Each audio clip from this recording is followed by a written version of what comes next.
They bought your hospital. The AI lie that exploded your emergency bill. Who bought your ER while you were sleeping? And why did an algorithm decide your chest pain wasn't urgent 5 minutes after a doctor said it was? Private equity owns the staffing, the ambulance, and the billing software. The pitch is efficiency. The reality is denial at machine speed. A woman gets labeled non-emergent by a model routed to lower acuity, then billed $18,600 anyway. The ambulance? Out of network, $47,000 sticker. Prompt pay discount if she panics fast. Her doctor's note says admit. The model says observe. Guess which one the finance dashboard pays attention to. The bill arrives on green paper. Why now? The emergency cost squeeze. Let's start with the moment none of us can shop. When your hand hits 911. An ER is a monopoly in time. You don't compare prices or networks, you survive. That's exactly where the incentives drifted. Private equity rolled into ER staffing groups, snapped up distressed hospitals, and consolidated ground ambulances. Insurance got more complex. Deductibles ballooned. And then AI showed up with a promise. Fewer errors, faster throughput, fairer billing. What it really optimized were revenue cycle KPIs. Here's what actually happens. Most people think emergency care is protected. The No Surprises Act covers a lot, but not ground ambulances. About half of emergency rides are out of network. The median out-of-pocket balance can hit hundreds, with state outliers over 1,000. Cities sold or outsourced ambulance operations. Roll-ups followed. Now the same playbook that raised air ambulance charges applies to your street. Inside the ER, ownership changed too. A few national firms staff a huge share of visits under hospital contracts. New data shows what many clinicians felt. After private equity acquisitions, salary spend in EDs drops, nurse and physician coverage thins, transfers climb, and mortality in the department ticks up. That's not abstract. Fewer humans at the bedside means more waiting, more handoff risk, and more pressure to move borderline patients to cheaper statuses. Observation instead of admission, where the hospital bills a facility fee while insurers push back. Everything changes when software sits between the chart and the claim. Code assist tools nudge documentation toward higher acuity when it pays, while denial engines flag lack of medical necessity in milliseconds when it doesn't. Predictive scoring ranks your visit's likelihood of payment. High-cost flags route your case through multi-denial pathways designed to exhaust appeals. It's not illegal to prioritize throughput and cash. It is predictable that models trained on historical denials will learn to say no faster than a human can say wait. Now, this is important because you feel it even if you never see the dashboard. High-deductible plans put you in the blast radius. The ER is in-network, but the clinician group or ambulance isn't. The bill arrives, you call, and you're told to contact the insurer. The insurer says provider choice. Meanwhile, a prompt pay discount expires in 10 days. That countdown is a business model. Friction inflates collections.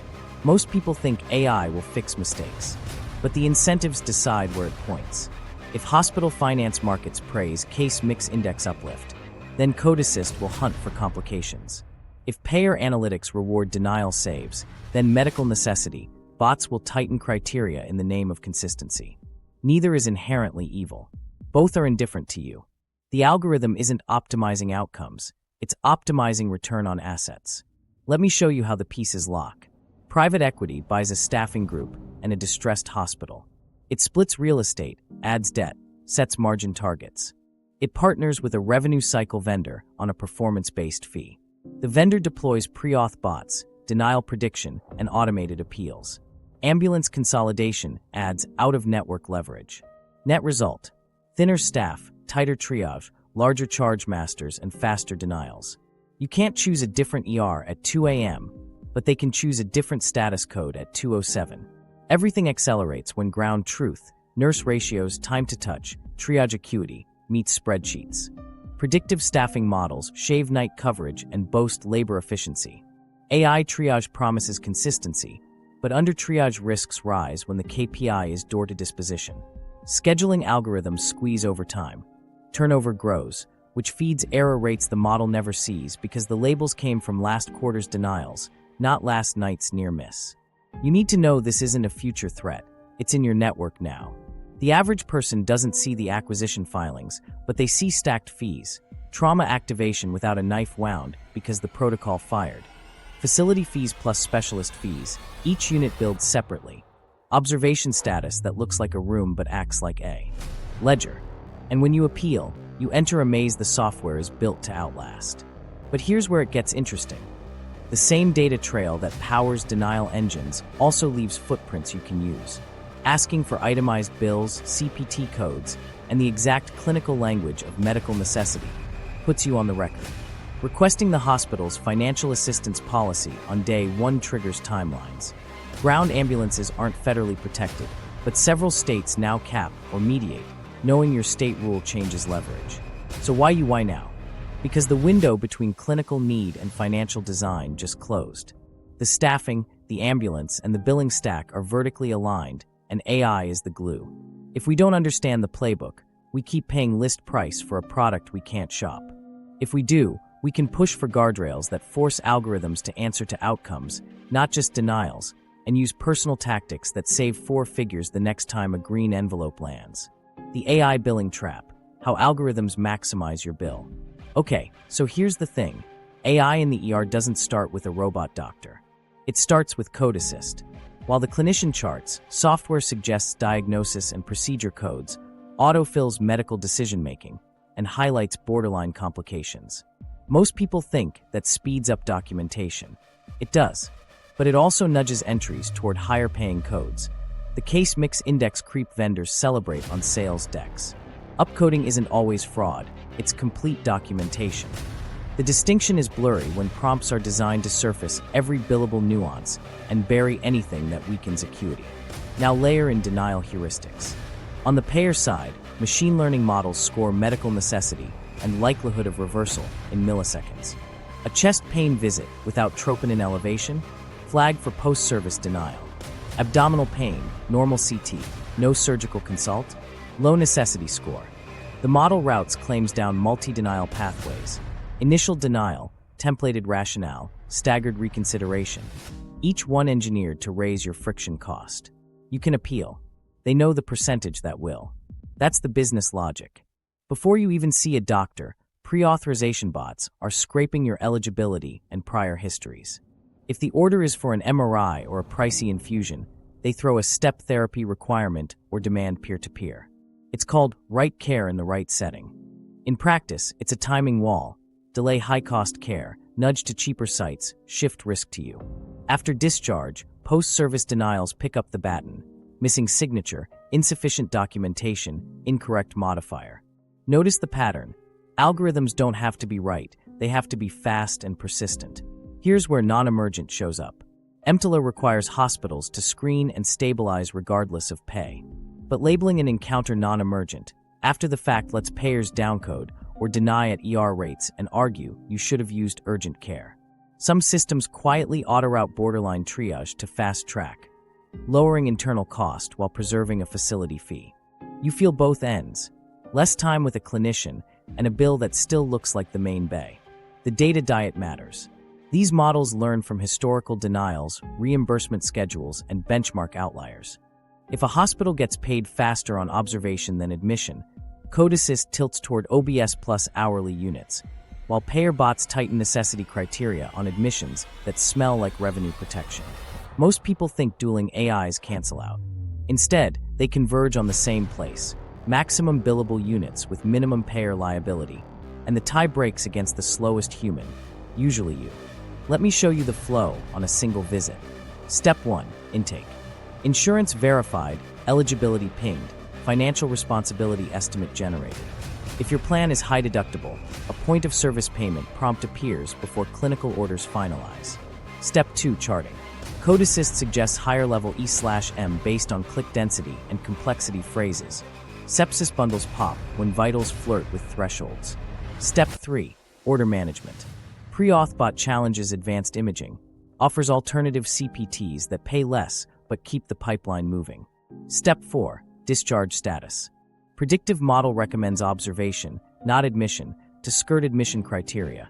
Facility fee clocks per hour. Step 5, claim. Clean claim engine packages every modifier and add-on code correctly. Step 6, payer AI. Denial for medical necessity. experimental/investigational, or site of care. Step 7. Automated appeal. A templated letter cites journal abstracts and policy paragraphs. Step 8. You get the green paper. But here's where it gets interesting. The same instrumentation that powers denials produces the breadcrumbs you can weaponize. Ask for the full itemized bill with CPT/HCPCS codes, revenue codes, and modifiers. Request. The physician's medical necessity. Language be placed in the chart. Exact words matter because payer policies key off them. When you appeal, cite the payer's own coverage policy number and match your documentation line by line. Bots look for policy alignment. Give it to them. Ambulances? The algorithmic trap. There is network status and mileage. Out-of-network rides trigger sticker charges. AI billing systems can auto-apply loaded miles, ALS/BLS level, and treatment no transport fees. If you were stabilized and diverted, request the dispatch notes and CAD timestamps. Challenge medical necessity for level of service if an ALS unit wasn't required. In some states, ground ambulance arbitration or CAPs exist. Quote the statute, attach the CMS action plan language, and ask for a supervisor with settlement authority. Watch the trauma activation flag. Activation fees can be justified by protocol, not outcome. If a full team never assembled or criteria weren't met, demand the activation log and roster. No roster, no fee. Facility fees stack with professional fees, two separate revenue streams. Ask whether provider-based billing designation applies and request the hospital's financial assistance policy immediately. Many systems must screen you before aggressive collections. AI also predicts who will pay quickly. Propensity to pay scores drive prompt pay, discounts with exploding deadlines.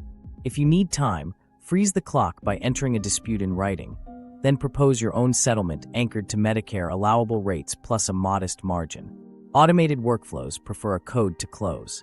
Give them one that favors you. Finally, the North Star, tie algorithms to outcomes. When you talk to employers, legislators, or hospital boards, push for external audits of AI denial models, public reporting of overturn rates, and opt-out rights for AI-only decisions. If a model can deny, a human must explain. If a code assist can upcode, a clinician must attest. Outcomes, not denials or case mix uplift, should be the KPI. Until then, assume every green envelope was optimized by software, and answer with evidence the software can't ignore. The roll-up, private equity's ER and ambulance playbook. Once you see the pattern, you can't unsee it. The deal starts quietly. A distressed hospital with thinning margins, an ER staffing group facing cash crunch, and a city council staring at ambulance deficits. A private equity fund shows up with speed, certainty, and a pitch that checks all the boxes: stability, modernization, and patient-first efficiency. Then the roll-up begins. Step 1. Acquire control without a public vote. In hospitals, that often means buying the operator, not the nonprofit shell, or locking a long-term management contract that sets clinical staffing and revenue cycle policy. In ERs, it's a physician services deal. Buy the group, assume its contracts, and bring it under a national platform. In ground ambulances, it's a consolidation sweep. Purchase regional providers, fold dispatch under one roof, and leverage scale against payers. Step 2. Split the real estate. Many hospital deals carve the land and buildings into a separate entity and lease them back. On paper, it liberates capital. In practice, it installs a fixed rent that keeps operating leaders chasing margins. The new landlord and the operating company might share an owner. Debt loads rise.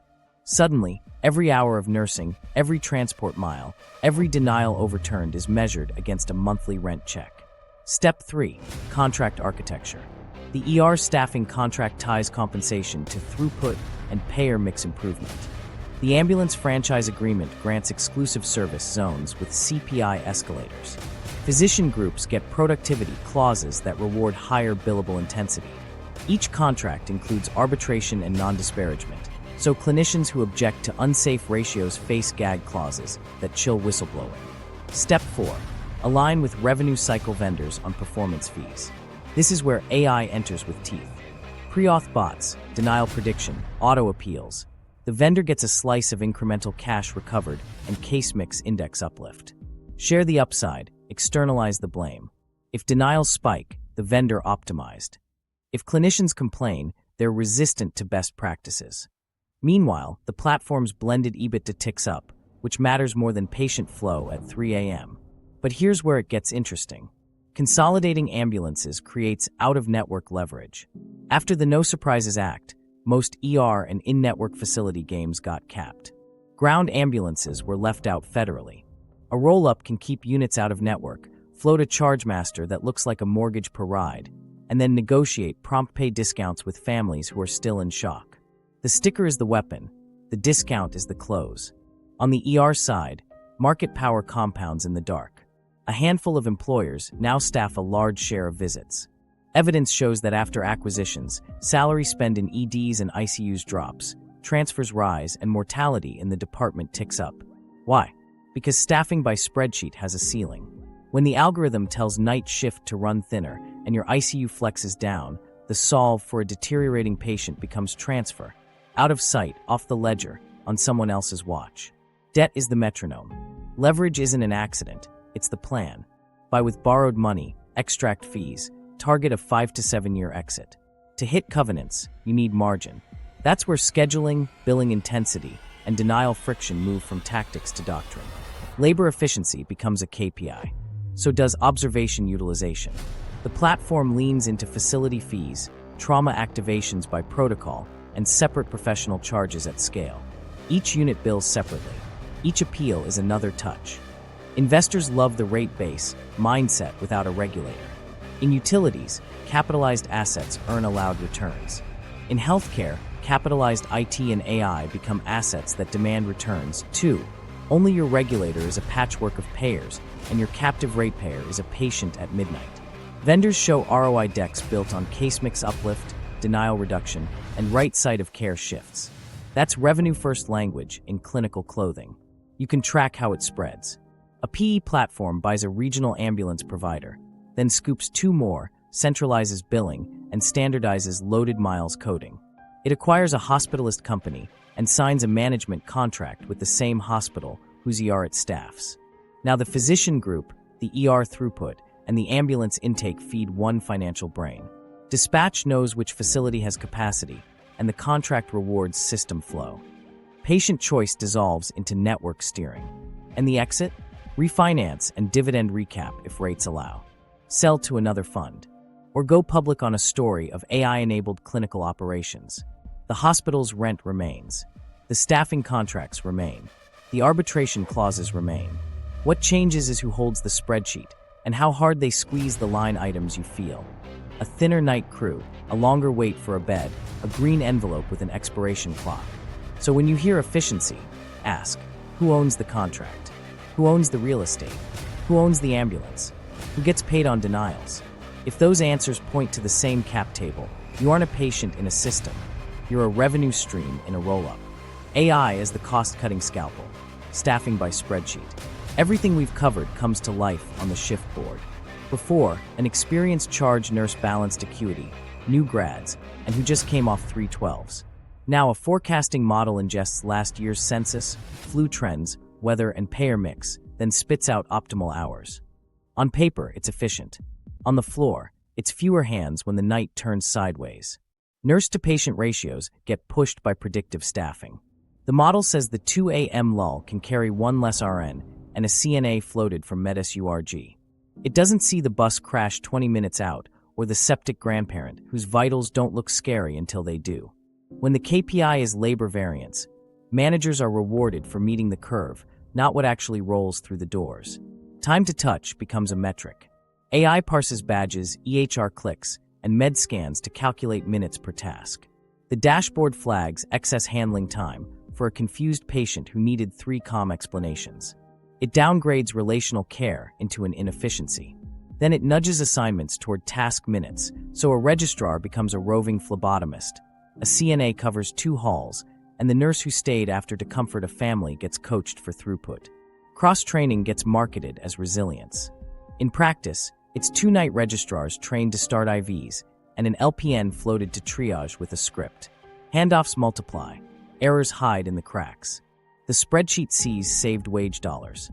You see duplicate labs, missed meds, and a resident who orders imaging twice because no one was free to tell them it was already done. AI acuity engines rate patients with impressive heat maps. They rely on charted data.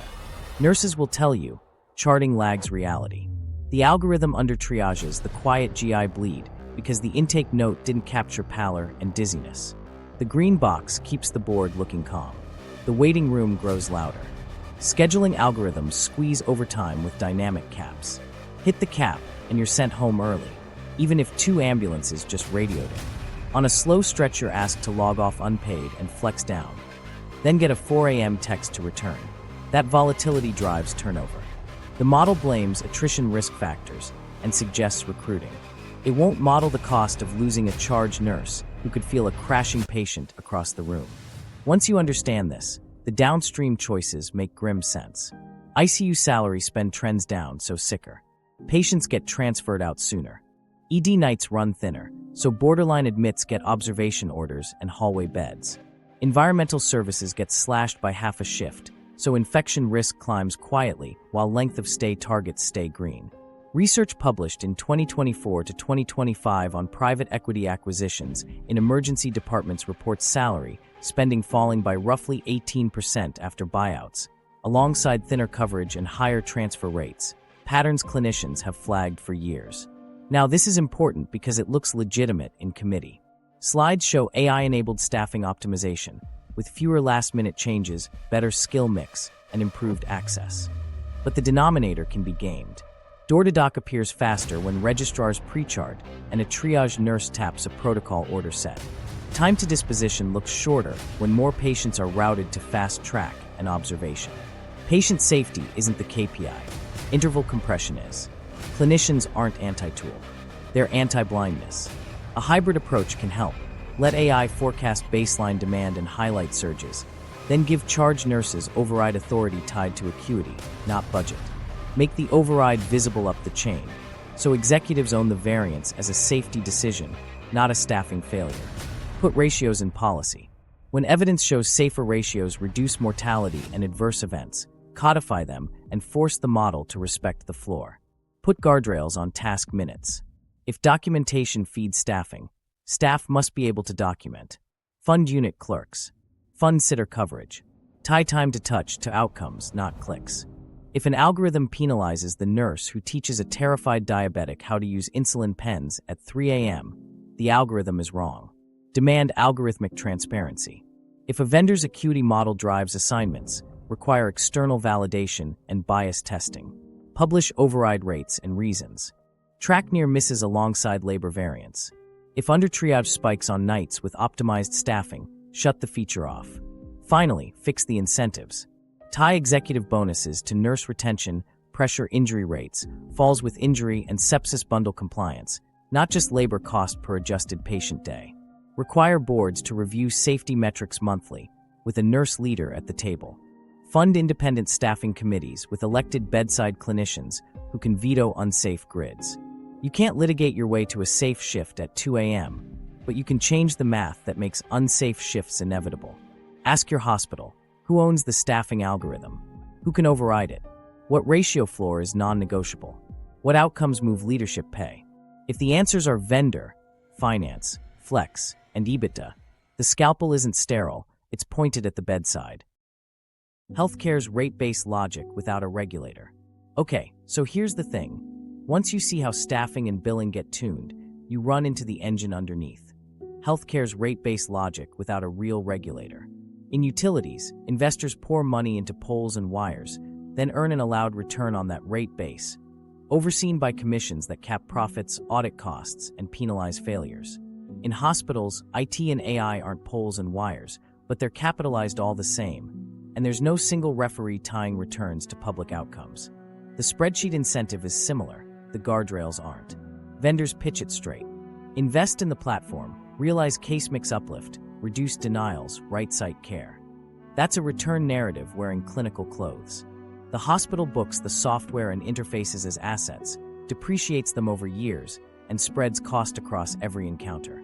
Every add-on, computer-assisted coding, predictive staffing, prior auth bots, becomes a new rung in the capital stack. In a utility, regulators ask, was that prudent? Did reliability improve? In a hospital, the closest thing to prudence is how fast payers stop complaining. Now, this is important because it sets the price of everything you never choose. Facility fees are the purest example.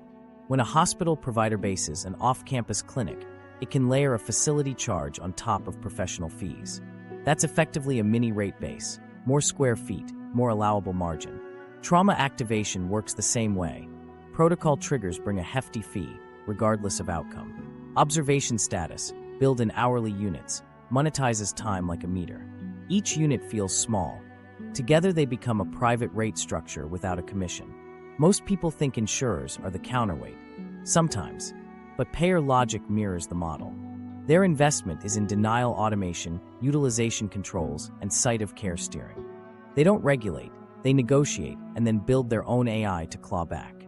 When both sides optimize returns on capital, patients become the ratepayers of last resort. You can't pick a cheaper grid at midnight. You carry the spread in deductibles, co-insurance, and the green envelope that tells you the prompt pay discount expires Friday. Let me show you how this plays out after a digital transformation. Step 1. The board approves a multi-million AI suite, justified by a pro forma that shows higher coding intensity and lower denials. Step 2. Finance bakes depreciation into service line budgets. Every unit must carry its weight. Step 3. Managers tune operations, more observation hours, more provider-based sites, tighter staffing, to hit labor-to-revenue targets. Step 4. Payer pushback rises, so the denial vendor turns on auto appeals. Net result, operating margin looks stable, even if bedside risk creeps up. There's no commission hearing where a nurse can say, ratios slipped, pressure injuries rose, disallow the spend. The market's hearing is a quarterly call. Compare that to a utility storm. If lines go down, regulators haul executives in, fine them, and force hardening plans. In hospitals, a spike in ED mortality or repeated Boyle notice-style quality events might generate a CMS inspection or a reputational hit, but the capital stays in the base. The software still earns. The KPI still reads green. The logic rewards investment that shows revenue lift before it proves safety lift. Everything changes when employers try to bulk buy value. Some self-funded plans now demand outcomes guarantees, site-neutral pricing, even carve-outs that pay flat rates for bundles regardless of codes. That's a proto-regulatory move. Tie payment to results, not capital. Hospitals counter by expanding outpatient footprints under hospital licensure, restoring the facility fee moat. Congress toys with site neutrality. Lobbyists remind them who owns the district's largest payroll. Here's the kicker. Local governments already treat hospitals like critical infrastructure with tax exemptions, subsidies, and certificate of need shields. That's the public side of a private rate base. We socialize advantages, then privatize algorithmic returns. When costs rise, payers tighten, providers raise list prices, patients bridge the gap with medical debt, and zero-interest plans run by finance subsidiaries. It's a closed loop that would make a utility commissioner blush. So what would regulation look like without a new agency? Start with transparency that bites. Require public disclosure of algorithmic denials, overturn rates, and clinical impact by service line. Mandate site-neutral prices for off-campus clinics that don't deliver hospital-level resources. Cap trauma activation and observation fees to published criteria, with automatic credits when logs don't match.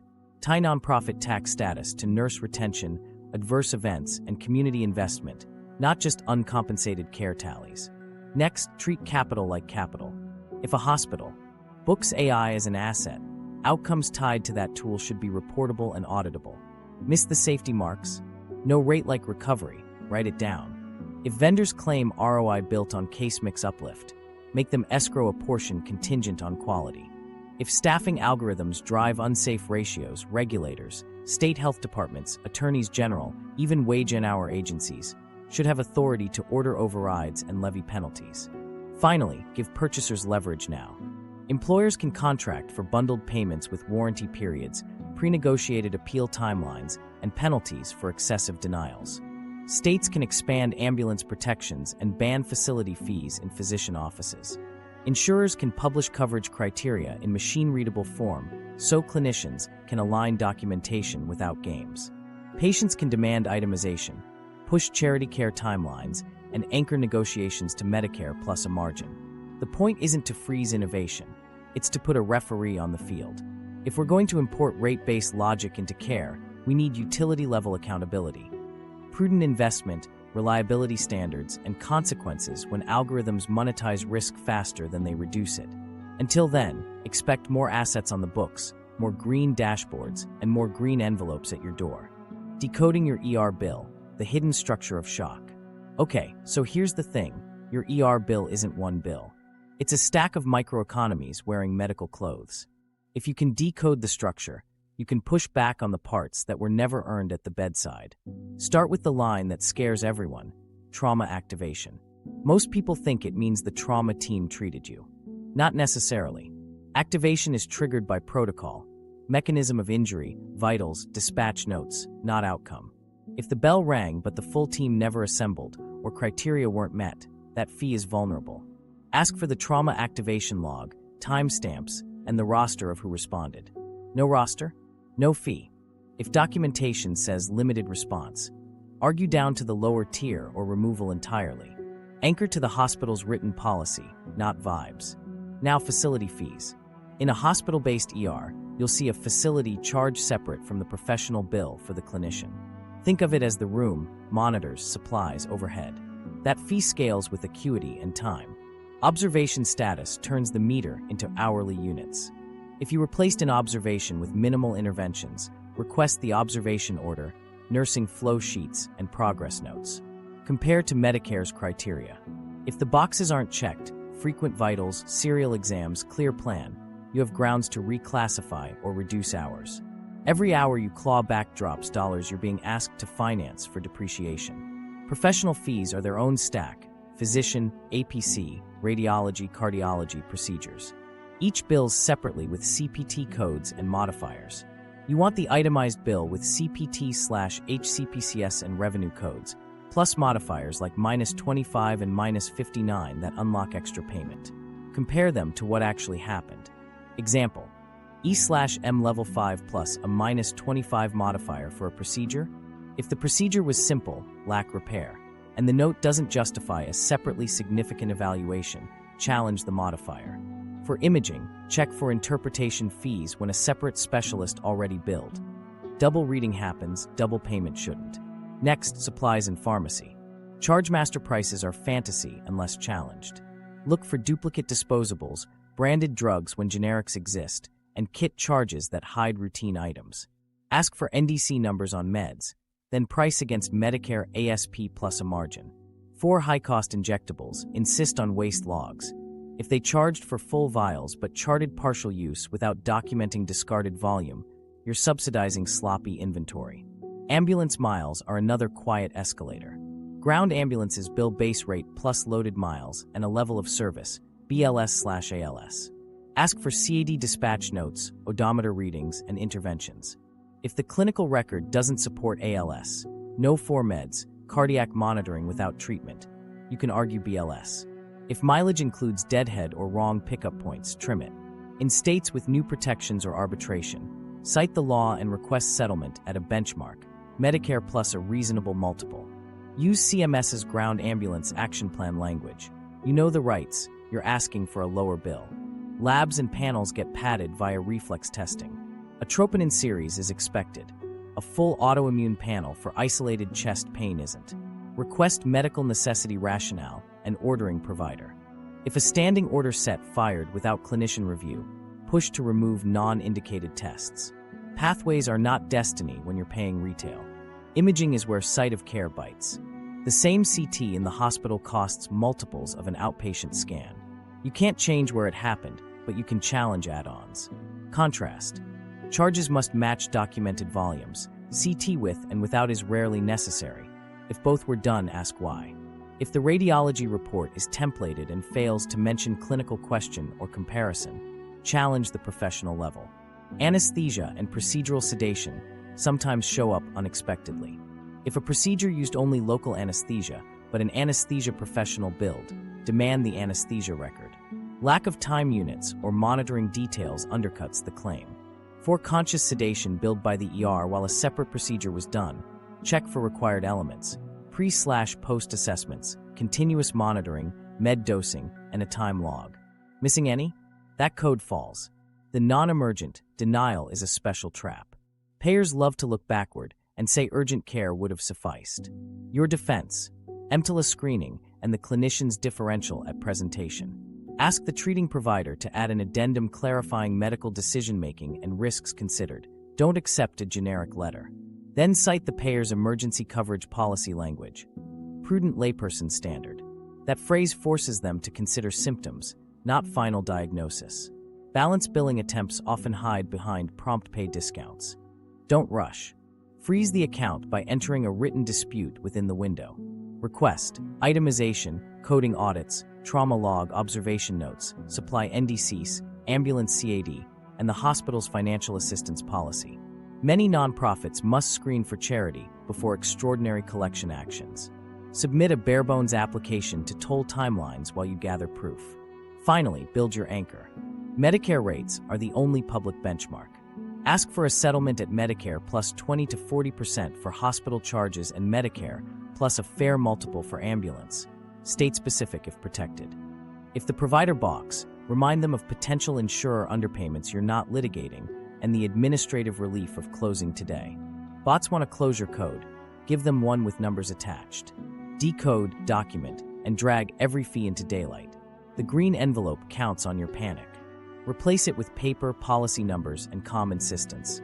Show me why this was necessary, how it was measured, and where your own rules support it. Scarcity trades in healthcare: beds, networks, and time. Once you see the billing engine, watch what it feeds on: scarcity.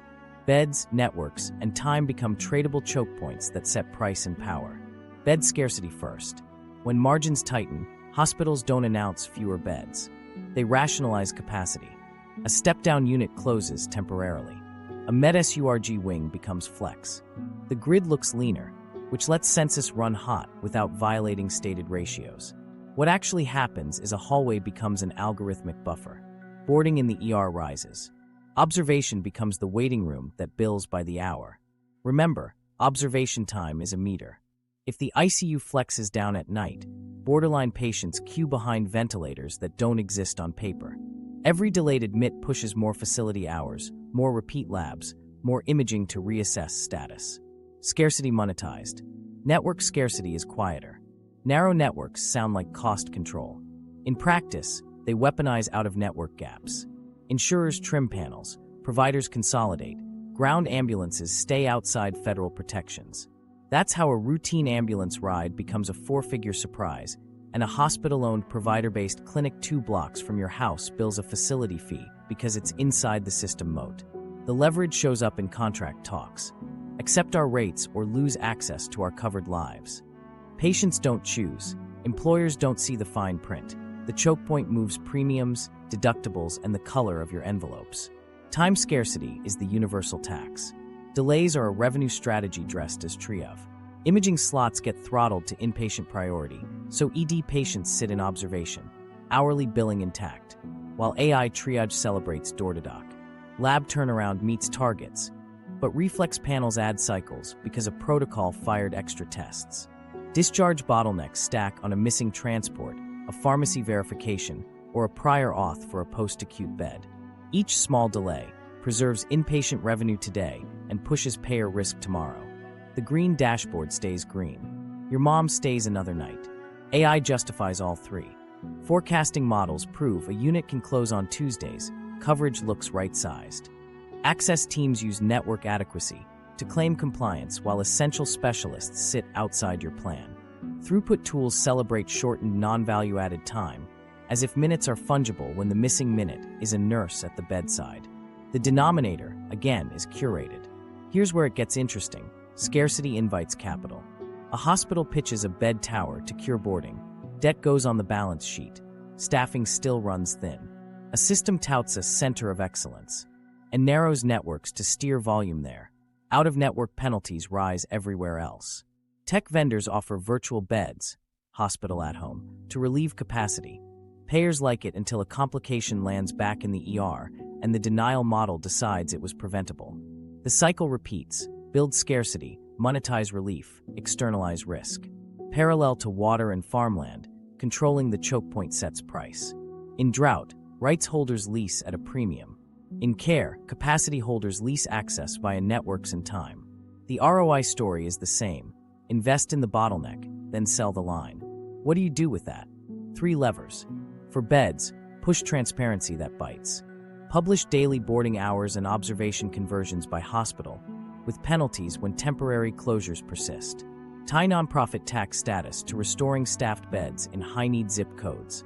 Require nurse-led staffing committees to approve flex closures with public minutes. For networks, demand true adequacy. Enforce time and distance standards for hospital-based clinics and ban facility fees in off-campus physician offices. At the state level, include ground ambulances in surprise billing protections or set arbitration benchmarks pegged to Medicare multiples. Employers can insist on all products clauses that keep essential specialties in-network or carve out direct contracts for high-impact services. For time, outlaw performance theater. If a metric moves dollars, it must match outcomes. Tie throughput bonuses to boarding reduction, not just door-to-dock. Mandate prior auth turnarounds measured in hours for post-acute placements and require automatic approval if deadlines slip. Penalize reflex lab panels that exceed clinical pathways without documented rationale. Individual defense still matters. Ask, is this observation for capacity or clinical need? Request conversion if criteria are met. When a provider says out-of-network, ask for a same-day in-network alternative or a single-case agreement. Get it in writing. At discharge, demand the plan for transport, DME, and meds before you leave. Clock the deadlines that force denials. Scarcity isn't an accident. It's a trade. If we don't set the rules, someone else sets the price. And as long as beds, networks, and time remain private choke points, the green paper keeps landing, right on schedule. The enforcement void, fragmented oversight, soft guardrails.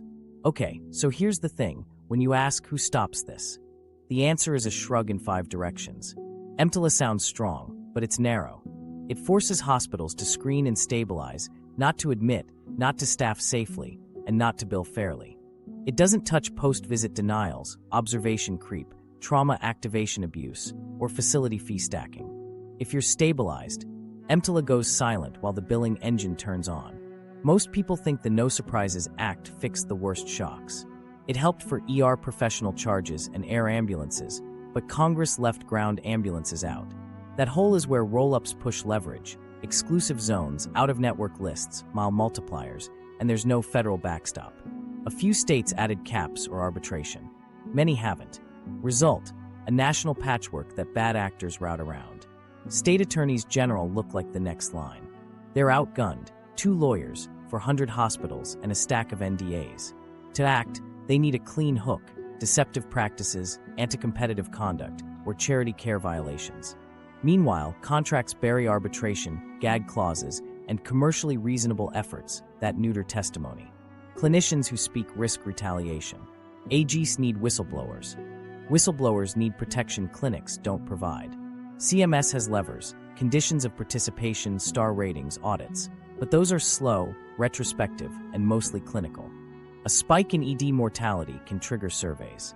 Harvard Medical School research, 2025, finds that after private equity acquisitions, ED mortality rates tick up, underscoring how financial incentives can ripple into clinical outcomes. It won't unwind a staffing algorithm or a denial model that's just financial. Site-neutral payment policy could blunt facility fees, but Congress stalls under hospital lobbying. Observation abuse? There's a 2-midnight rule and self-policing. Hospitals find the seam. Arbitration outcomes are inconsistent. Some states ban facility fees in off-campus clinics. Others let them ride. Some states mediate ground ambulances. Others don't. One payer's policy applies prudent layperson standard. Another retro-denies non-emergent. People move. Bills don't. A loophole in one zip code becomes a business in 5. Privacy law should help. Instead, HIPAA's operations carve-out becomes a tunnel. Revenue cycle vendors ingest your data to tune denial models. Hospitals call it standard business. There's no external audit of model bias, overturn impact, or patient harm. If an algorithm downgrades chest pain because last month's denials taught it to, no one is required to explain that in plain English. Insurers point to independent review. Sounds objective, but turnaround clocks, narrow clinical criteria, and templated rationales make it theater. When you win, it's often late. When you lose, the next denial borrows the same language. Regulators don't publish overturn rates by model or vendor. Without light, patterns hide. Reinsurers and catastrophe bonds sit behind the curtain. Stop-loss and parametric products help hospitals survive shocks. They also normalize using finance to manage risk while passing everyday scarcity to patients. If a utility used disaster bonds, a commission would scrutinize rates. In healthcare, premiums fold into contracted prices without a hearing. Workforce rules. OSHA isn't counting ratios. Labor boards chase wage and hour, not acuity gaming. Nurse staffing laws exist in a few states. Most places rely on flex and professional judgment, then let finance override the grid. AI scheduling becomes a black box that regulators can't open and boards don't want to. So what actually bites? Start small and sharp. Require public, machine-readable coverage policies and denial rationales. Bots must cite paragraph and page. Mandate hospital disclosure of algorithmic tools that impact status, staffing, coding, or denials. Publish overturn rates and near-miss trends quarterly. Tie nonprofit tax status to nurse retention, pressure injury rates, and boarding hours by zip code. Miss the mark, lose the exemption's value. For ground ambulances, states can act now. Cap out-of-network bills at a multiple of Medicare or require binding arbitration with public awards. Ban facility fees in off-campus physician offices. Put trauma activation under a verified roster rule. No roster, no fee. Force contracts to forbid gag clauses in safety matters and require independent medical staff governance over AI that touches triage or coding. Finally, give someone teeth. Fund independent consumer advocates at the commission level with discovery rights. Let employers group purchase enforcement. Contracts that penalize excessive denials, guarantee prior auth turnaround, and put money at risk for outcomes. If no single cop will patrol the field, build a mesh, small guardrails everywhere, so the worst plays can't gather speed. The housing model replay. Financialization in a hospital gown. Okay, so here's the thing. If the last 15 minutes felt familiar, it's because we've lived this movie before. In 2008, we turned homes into spreadsheet chips. Today, we're doing the same to emergency care. Different asset, same mechanics. Leverage, securitize the revenue, outsource the risk, and let models chatter until something cracks. Start with the narrative. Back then, housing never goes down. Now, people always need the ER. Both are technically true and financially dangerous. When you treat a necessity as risk-free collateral, you invite debt stacks that only work in perfect weather. In hospitals, that stack looks like leasebacks on buildings, interest-only notes on IT platforms, and performance fee contracts with revenue cycle vendors whose returns outrun their accountability. Optimism fills the gaps. AI will lift case mix. Denials will fall. Observation hours monetize capacity. It's the same rosy pro forma that said adjustable rate mortgages would refi forever. Leverage is the hinge. In housing, loans stuffed into securities got stamped safe because correlation was misunderstood. In healthcare, revenue streams, facility fees, trauma activations, observation hours get modeled as stable annuities, then pledged to lenders. When rates rise or payers tighten, the spread narrows. To hit covenants, you cut variable costs, staff, and crank the metered units, observation, add-on codes, facility-based outpatients. That pressure doesn't hit bondholders first. It hits the night shift. Now layer in ratings. Housing relied on agencies that blessed risk with letters. Hospitals lean on consultants who certify value realization and investment-grade operational savings. Vendors brand denial models as precision and staffing AI as right-sized. Those labels become internal ratings for budgets. If the dashboard is green, the debt feels safe, even if ED mortality nudges the wrong way and transfers climb. The market reads the slide, not the hallway. Here's where it gets uncomfortable. In 2008, innovations spread faster than regulators. Securitization outpaced oversight. Today, financial instruments hide in plain sight. Stop-loss covers catastrophic claims. Parametric bonds hedge contamination or drought. Useful tools. But they normalize financing operational fragility instead of fixing it. Premiums fold into contracted prices. Denials become an earnings lever. Staffing becomes the variable that flexes. The asset performs until the people beneath it don't. Most people think this is just corporate behavior. But watch the opportunity cost. When you promise returns on capitalized IT, you privilege the project with a depreciation schedule over the hire with a pension. When a hospital chases provider-based clinics for facility fees, community primary care withers.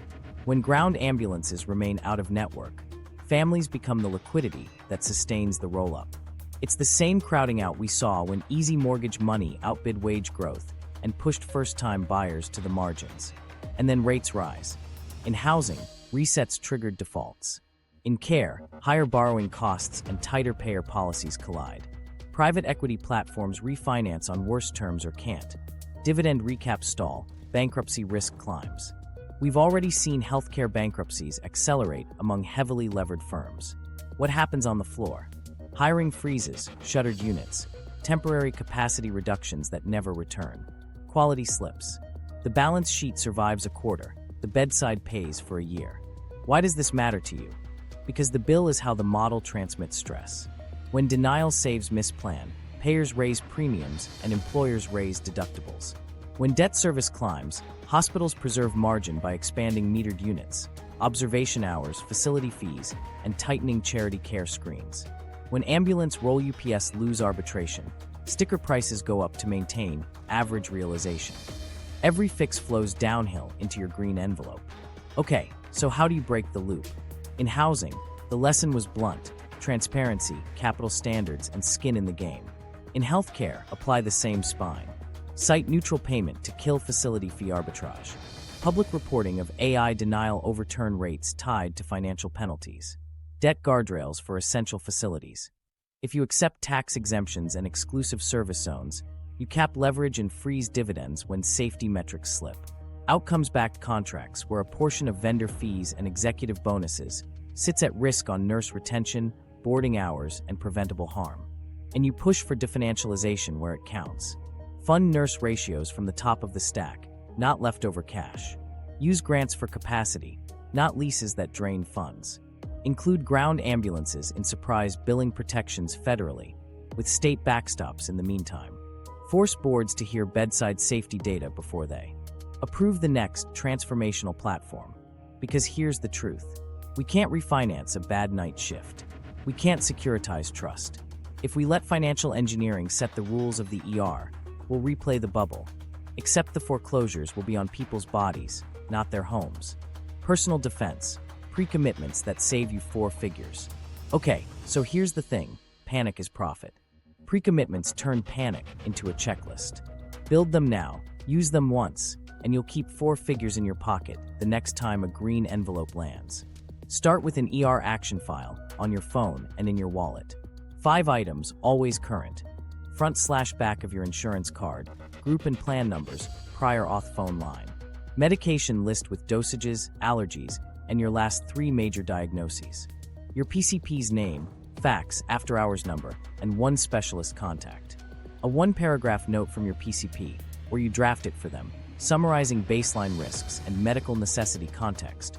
Recurrent syncope with prior admission, risk of arrhythmia, low threshold for telemetry and serial troponins. Your hospital's financial assistance policy link, and your state surprise billing/ambulance rules bookmarked. Why this matters? Those exact phrases feed the model. If medical necessity, language lands in the chart while you're in the bed, not 3 days later.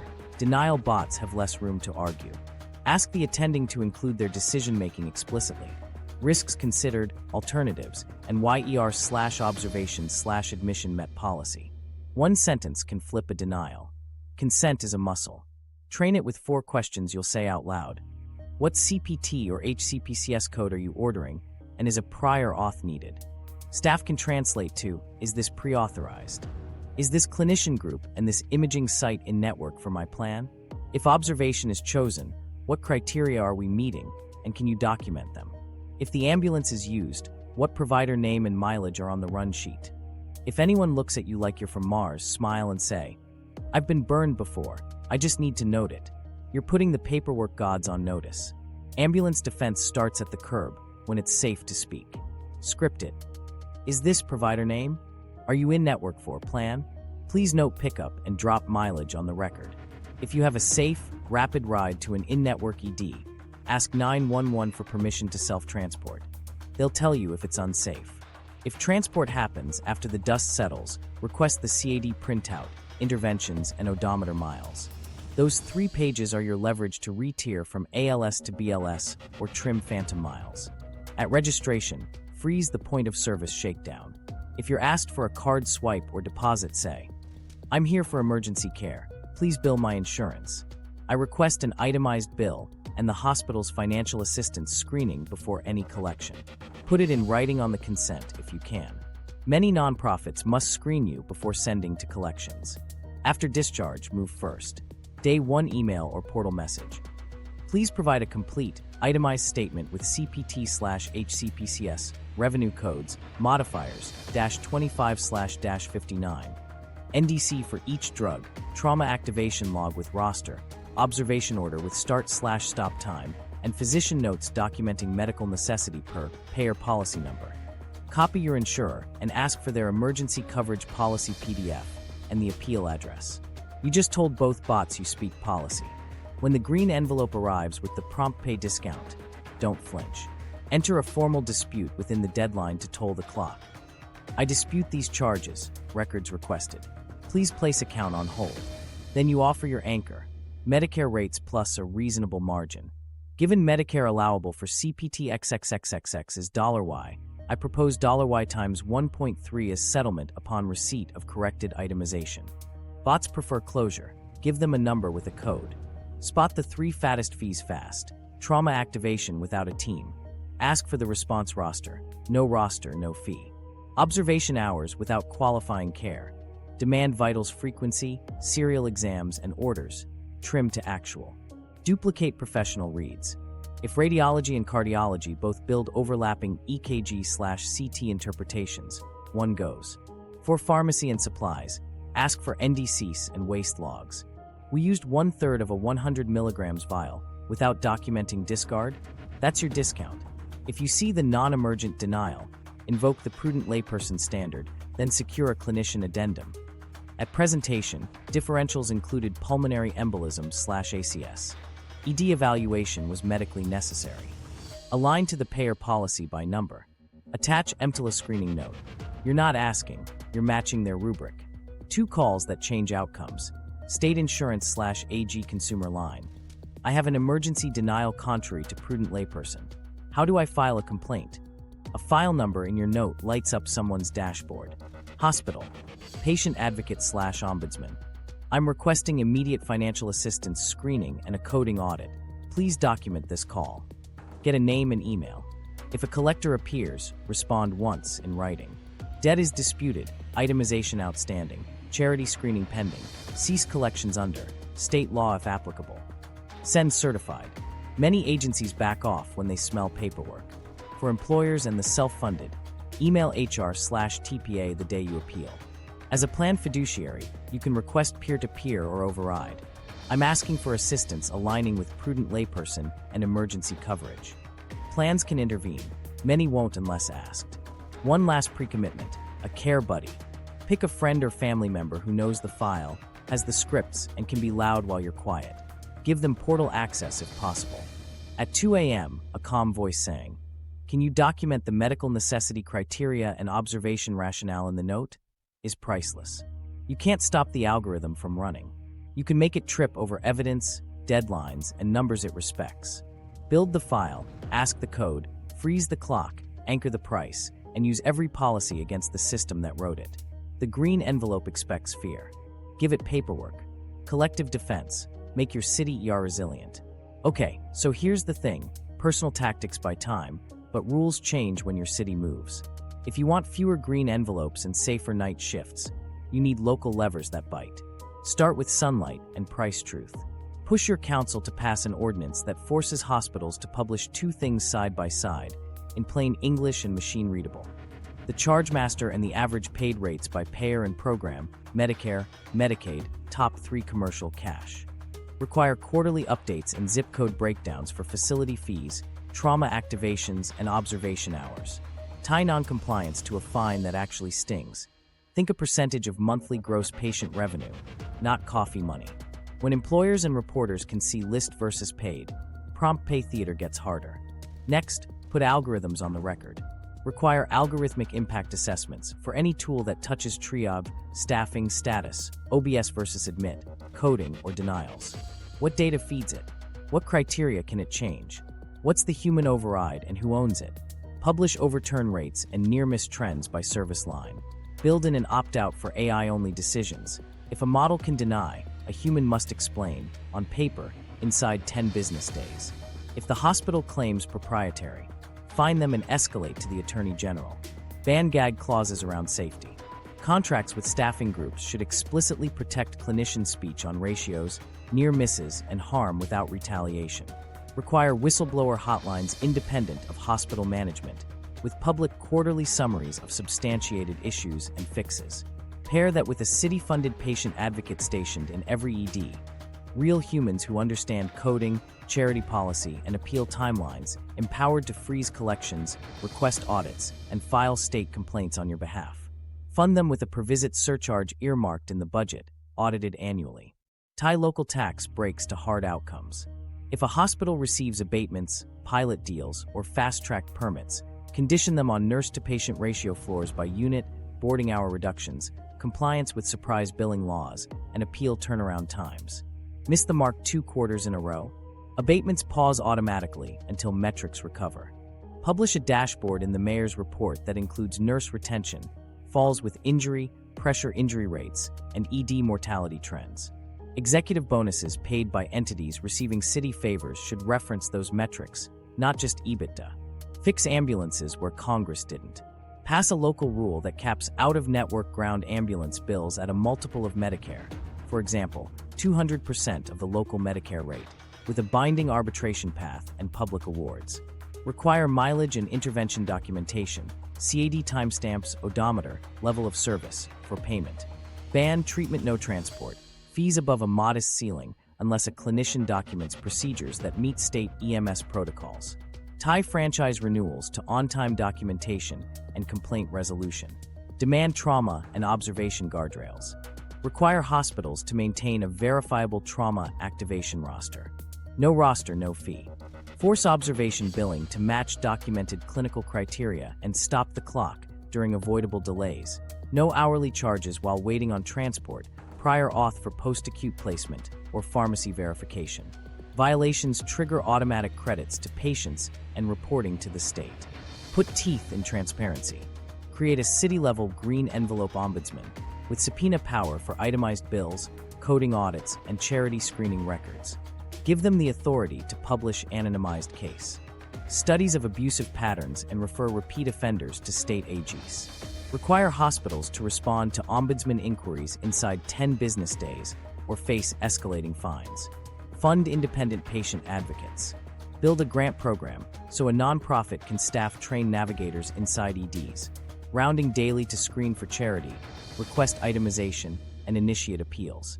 Give them a portal link to flag disputes that toll deadlines. When advocates document a cluster, say non-emergent retro denials, the city convenes a public hearing with hospitals and payers present, cameras on. Modernize procurement levers. Tie any city contract with a health system, employee clinics, wellness programs, to site-neutral pricing for residents, denial caps with penalties, and a single case agreement within 24 hours guarantee for emergency out-of-network conflicts. If the system wants city business, it delivers fair bills at the front door. Finally, build the coalition. Employers, unions, seniors, EMS, and nurses share the same pain points. Create an ER accountability task force with seats for each, quarterly agendas, and the power to place items on council dockets. Put a bedside nurse and a paramedic on the hospital authority board. And keep score publicly. Who voted for guardrails, who stalled, who improved. You can't rewrite federal law from City Hall. You can set the terms of engagement. Sunlight, algorithm audits, no-gag rules, funded advocates, ratio floors, ambulance caps, and automatic penalties move behavior. Do that, and the next time a green envelope lands, it's smaller, slower, and easier to beat. Anti-sabotage systems make winning boring. You've got caps, cadence, and recovery. Now we make winning boring on purpose, because boredom is stability for your nervous system. Sabotage hides in decisions and distractions, so we're going to remove choices in the first 2 minutes of work and the last 2 minutes before shipping. Friction up for avoidance, friction down for shipping. That's the whole game. Start with 3 default calendar anchors. Start, build, finalize. The start block is 5 minutes at the same time daily. You open the right doc, load the template, read your caps, and do a 30-second microaction. No inbox, no analytics, no scrolling. The build block is where you create under your caps, using 2 50-10 sprints max. The finalize block sits right before your ship window to run the one-pass checklist and publish. When these anchors exist, you're not bargaining with your 2 p.m. brain. Write a start script and paste it at the top of every working doc and in your calendar description. Keep it dumb and executable.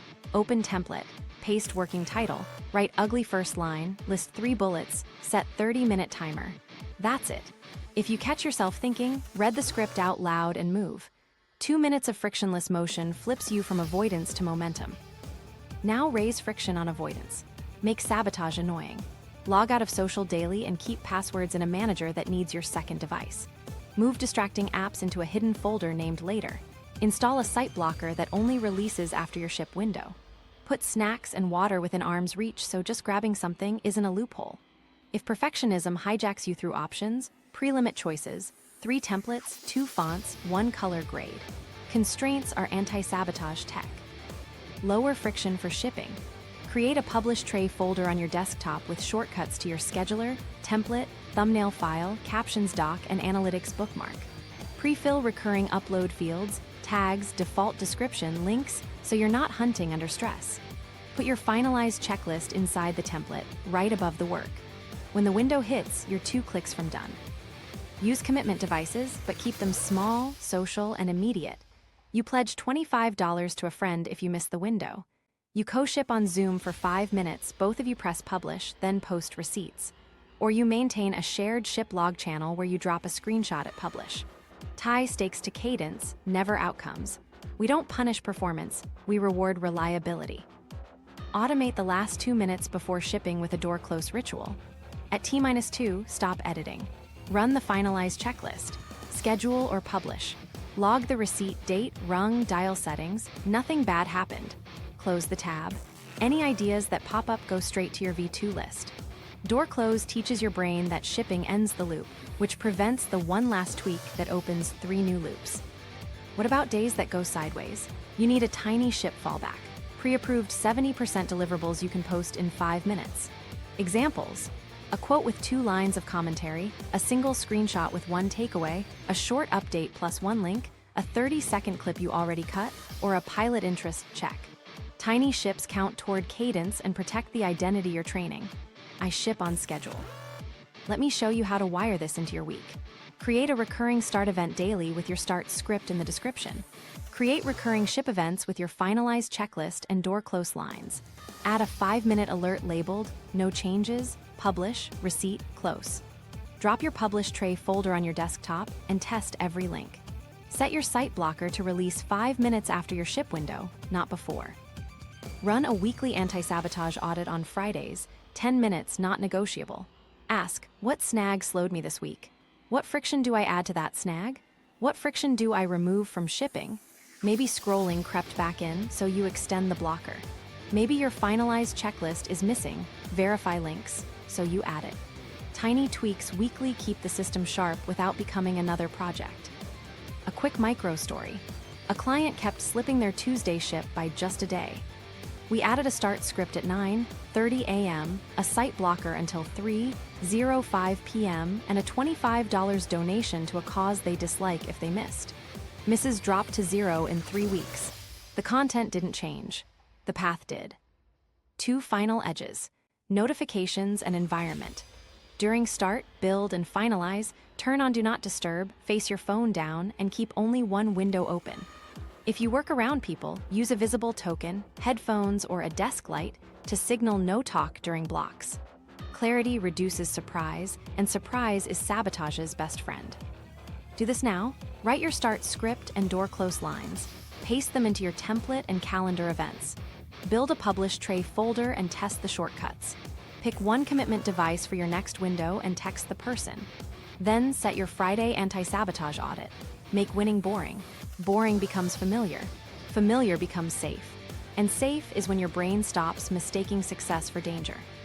The 7-day success desensitization plan. Repetition updates your threat model fastest, so we'll run a tight 7-day loop. Same daily rhythm, small raises, one dial at a time. You'll stack receipts that say, "We moved toward success. Nothing bad happened," until your baseline comm rises. Daily structure stays identical. Start block, build block, finalize plus ship, identity receipt, micro recovery. Keep caps visible at the top of your doc. Use your start script and door close ritual. Tie every day to cadence, not mood. Day 1, private proof only.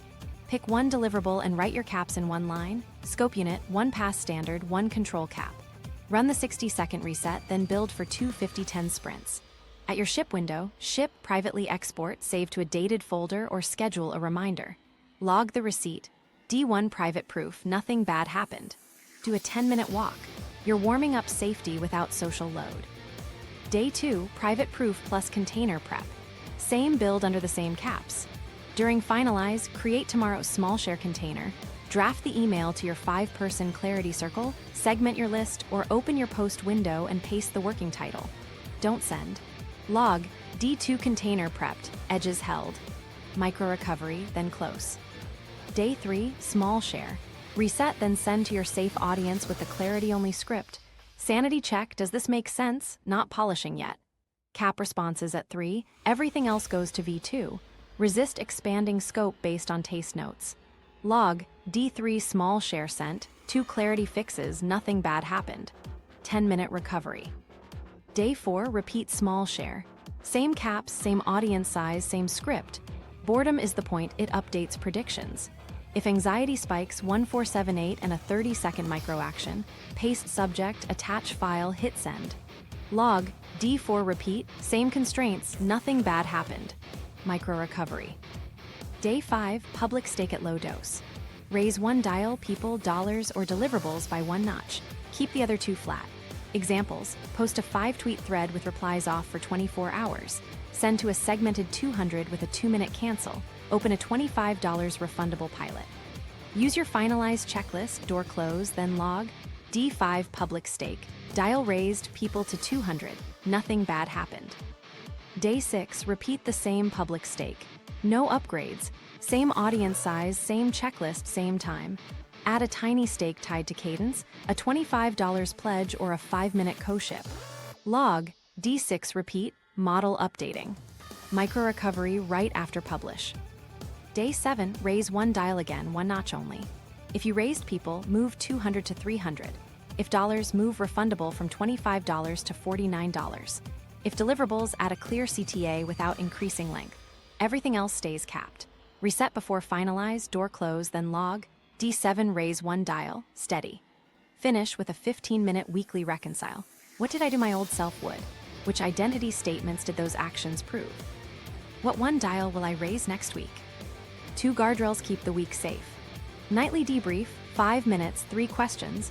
What shipped or shared, what spike showed up and how you handled it, and tomorrow's first micro action.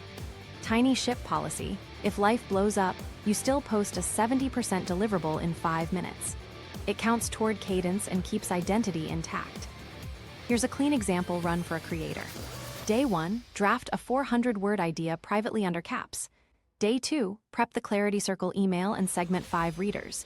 Day 3, small share, fix 2 unclear lines. Day 4, small share again, same constraints. Day 5, public thread with replies off, 2-minute cancel window. Day 6, second thread, identical constraints. Day 7, segmented newsletter to 300 with a soft CTA. 7 receipts, 5 ships, and 2 raises, each ending with nothing bad happened. Your system stops predicting disaster when attention shows up. Common mistakes that break the plan. Skipping repeat days because they're boring. Raising 2 or 3 dials at once. Treating feedback as a referendum on identity. Letting buffers expand. Turning recovery into another performance arena. If any of those pop up, say V2, return to your caps, and run the smallest viable ship inside your window. Tie this plan to your calendar right now. Duplicate a one-page template with daily rhythm boxes, your clarity-only script, finalize checklist, cancel window rule, tiny ship list, and a receipts section. Schedule start, build, finalize, and micro-recovery for the same time each day. Add a 5-minute nightly debrief alert. If a day goes sideways, the template makes the next correct move obvious. One more nudge. Text your safe audience today. I'm running a 7-day clarity sprint. I'll send 2 short drafts on days 3 and 4. Ask, does it make sense? Is the promise clear? Is the next action obvious? No polish. You in?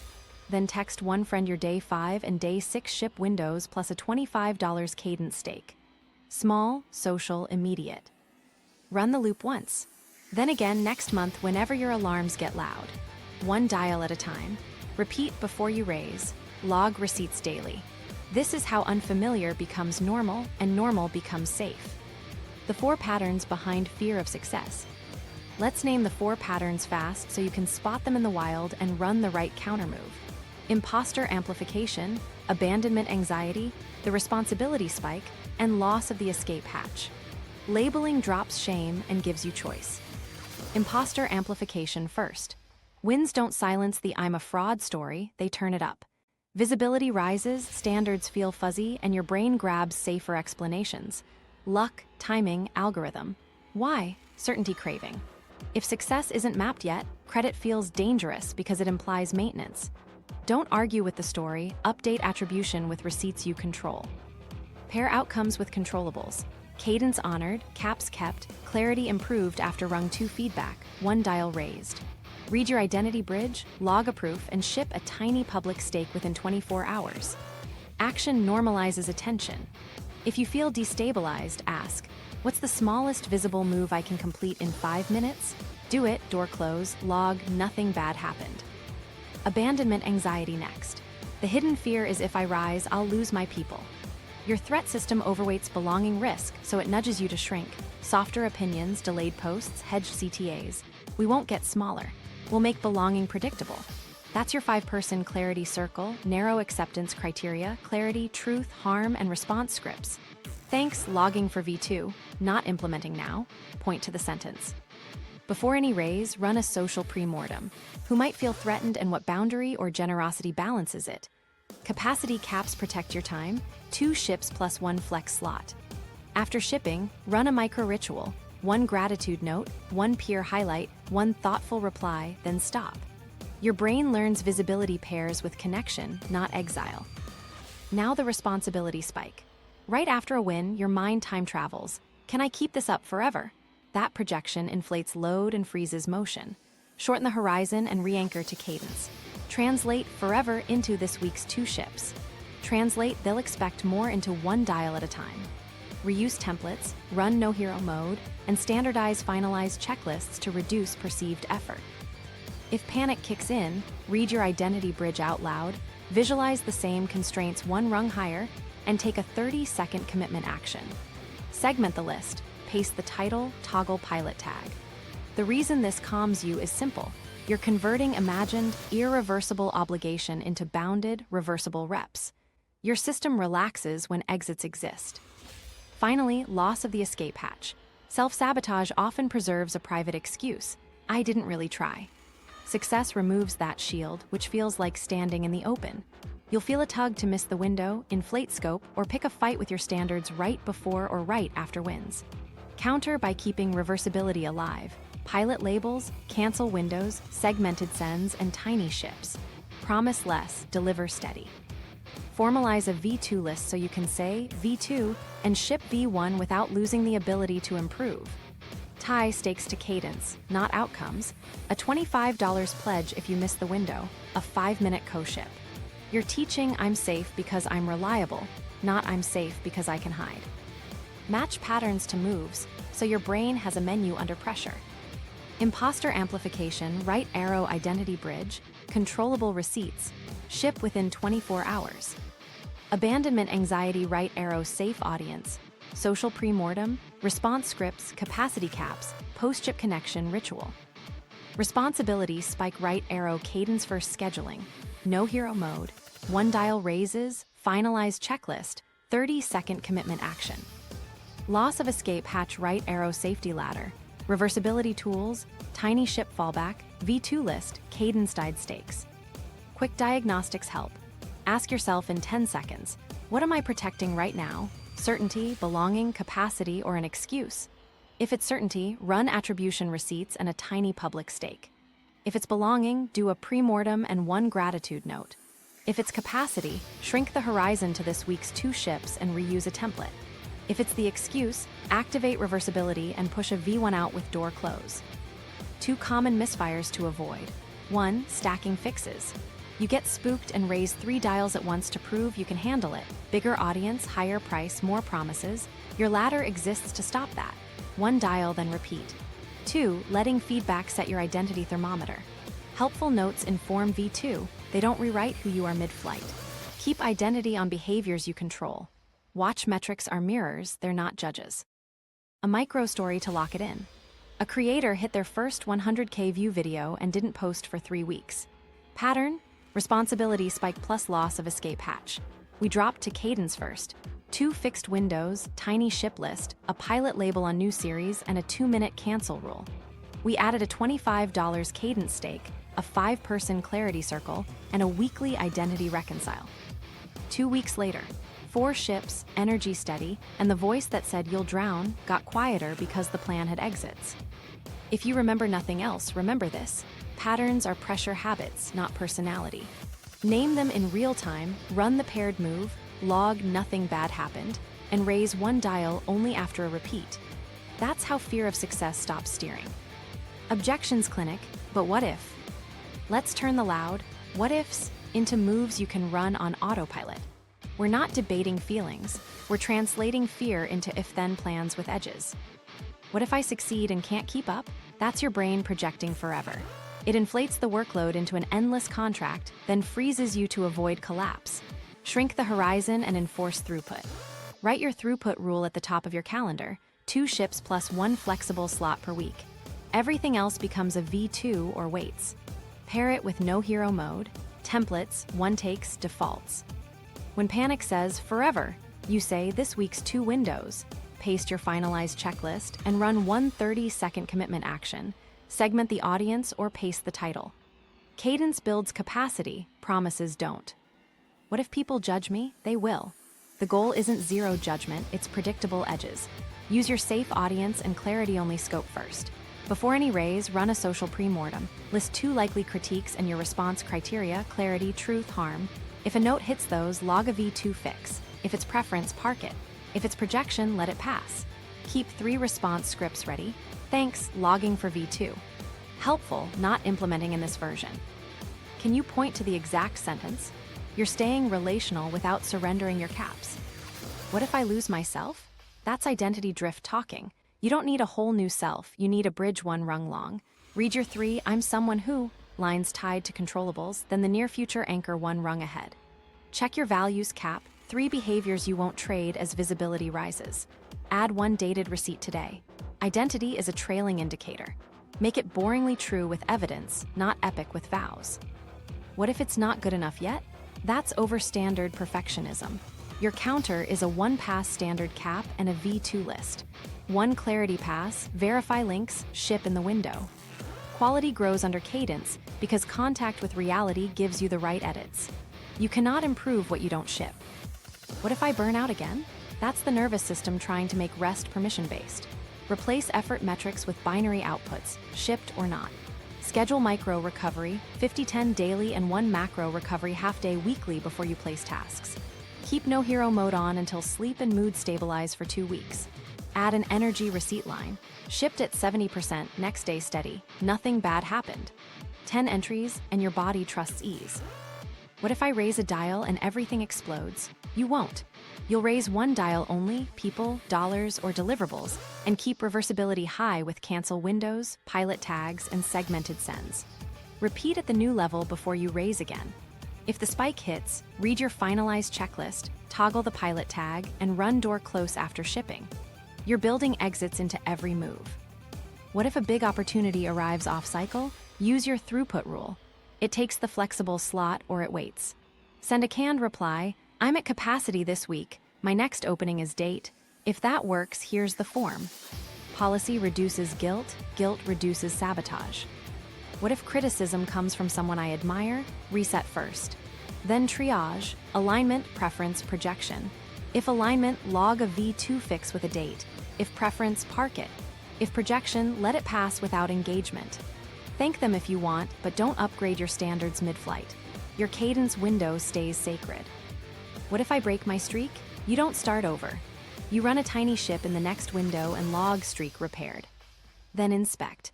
Did a dial jump? Did buffers bloat? Did recovery slip? Add one friction to the snag, a stronger blocker, a smaller cap, or remove one friction from shipping, a shorter finalized checklist. Now lock this in with if-then cards you'll actually use. If I feel I can't keep up, then I enforce 2 ships plus 1 flex, reuse a template, and do a 30-second commitment action before finalize. If I fear judgment, then I run a social pre-mortem, send to my 5-person clarity circle, and use thanks, V2, or not implementing now. If I fear losing myself, then I read my identity bridge, check values caps, add 1 receipt today. If I think not good enough, then I run the 1-pass checklist, ship V1 in the window, and park upgrades in V2. If I feel burnout panic, then I keep no hero mode on, protect recovery blocks, and log an energy receipt. Add teeth, 1 small stake per if-then. Miss the throughput rule, $25 to a friend. Skip the pre-mortem, 5-minute co-ship anyway. Forget the identity reconcile, you can't raise a dial next week. Stakes make the safe path the easy path. Your objections are predictions, not prophecies. Pair each with a practiced move, run it inside your window, and log nothing bad happened. That's how you turn what if into what's next. Integration, your personal playbook. You've got the moves. Now compress them into one visible, weekly playbook so you don't rely on memory when pressure spikes. 1 page. If it doesn't fit, it doesn't ship. Top pane, safety ladder with explicit caps.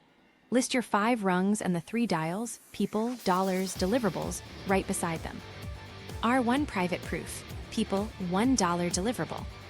R2 small share, 5 people, $1 deliverable. R3 public stake, 200 people, up to $50, $1 deliverable. R4 repeat, same as current rung. R5 raise, 1 dial up, others flat. Right under that, paste your cadence windows and finalize blocks. 2 recurring ship windows, Tuesday 3 p.m., Friday 11 a.m., with 30-minute finalize blocks directly before each. Include your door close line right there. T2 min stop editing, finalize, publish schedule, receipt, close. Next pane, start script and finalize checklist. Copy the exact start script. Open template. Paste working title. Write ugly first line. List 3 bullets. Set 30-minute timer and the finalized checklist. 1 clarity pass. Verify links and names. Select audience segment or pilot tag. Set date time.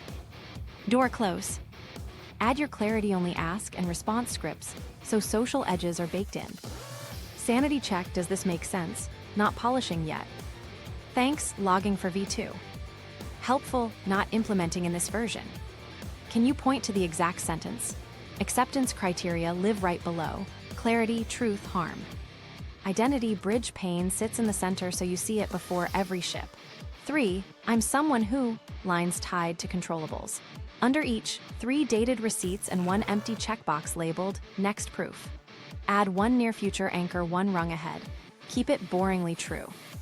Metrics pane split into own and watch. Own in bold. Ships in cadence. Safe audience passes. Receipts logged. Invitations declined to protect capacity. Recovery blocks completed, watch in smaller font.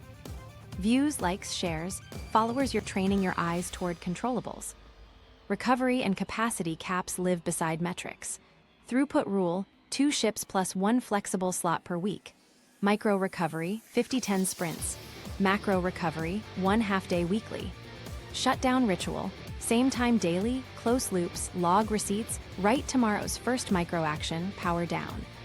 Safe audience pane lists 5 names, handles, and expected turnaround. Beneath that, your social pre-mortem mini checklist. 2 likely critiques. Response plan tied to acceptance criteria. 1 generosity action. Capacity boundary language. Commitment devices and tiny ship bucket go near the bottom. Stakes tied to cadence only. $25 to a friend if you miss the window, 5-minute co-ship, shared ship log screenshot. Tiny ship options. Quote plus 2 lines. 1 screenshot plus takeaway. Short update plus link. Pre-cut 30-second clip. Pilot interest check. Tools tray anchors the page. Direct links to. Template doc. Scheduler. Thumbnail file. Captions doc. Analytics bookmark. Site blocker toggle also show your published tray folder path, so it's muscle memory. Finally, a 20-minute Sunday review checklist. Update receipts and identity bridge. Confirm ship windows and finalize blocks. Choose next rung and 1 dial to raise by friend. Refill tiny ship bucket. Run a 10-minute anti-sabotage audit. Add 1 friction to avoidance, remove 1 friction from shipping. Quick test, if a chaotic Tuesday hit, could you open this page and ship in 15 minutes? If the answer isn't yes, simplify until it is. 1 page forces edges. Edges calm alarms. Calm makes reps inevitable. Build it today, print it or pin it. When your brain gets loud, you won't debate, you'll execute the page. Here's the takeaway. Unfamiliar isn't unsafe. Your brain learns success is safe when you ship small, repeatable wins on a steady cadence. Run the 60-second reset today, set your 1-page playbook tonight, and start the 7-day desensitization loop tomorrow. Subscribe if you want the deeper identity upgrade next, and watch the perfectionism breakdown cued here to lock your caps in. Then ship in your window.